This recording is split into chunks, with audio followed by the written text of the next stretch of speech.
I'm Chris, and I play guitar in Unconditional.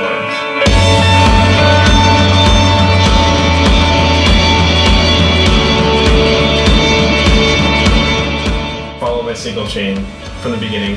So the first thing I use is the micro amp. It's just, I use it for overdrive because my amp is set kind of on the edge of overdrive, and then this kind of like makes it explode.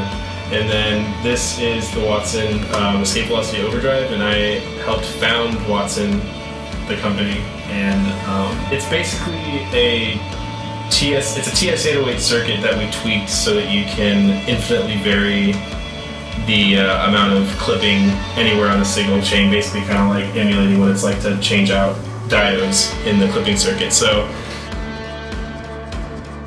yeah, you can basically make it as clean and fat as you want it, or as aggressive and overdriven as you want it, depending on wherever this knob is set. It's pretty cool. From there I go into the volume pedal from Ernie Ball, the VP Junior, that I use for a couple of volume swells, but mostly for backing off the gain into my amp so that I can get some cleaner sounds, and then for louder stuff I kick it all the way on.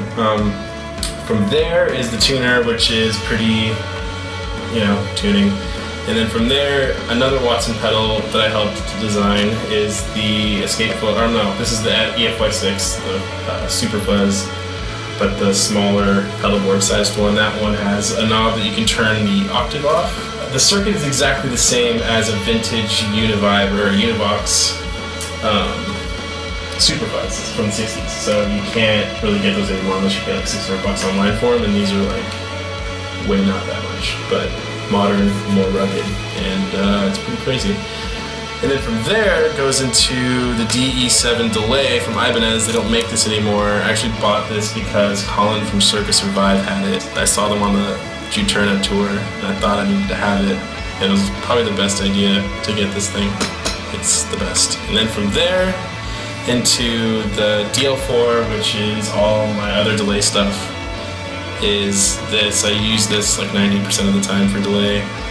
And then from there into this guy, which is one of my favorite things ever, the Holy Grail reverb. I use it on spring because my amp doesn't have a reverb on it, and it sounds amazing, and it's huge and crazy looking. I love that. And then from there it goes into this pedal, which is crazy. It's the RV3 delay reverb by Boss, and I actually think this pedal invented post-rock.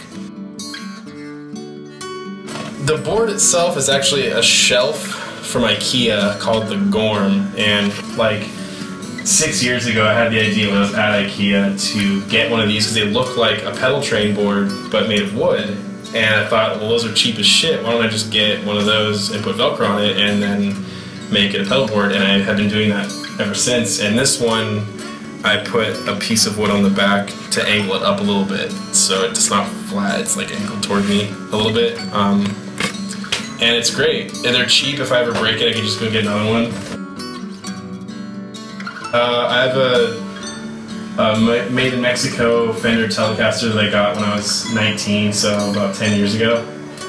It's got 52 Fender pickups in it. It's got the old school brass bridge, and it's amazing. And it's been on every tour I've been on. It's great.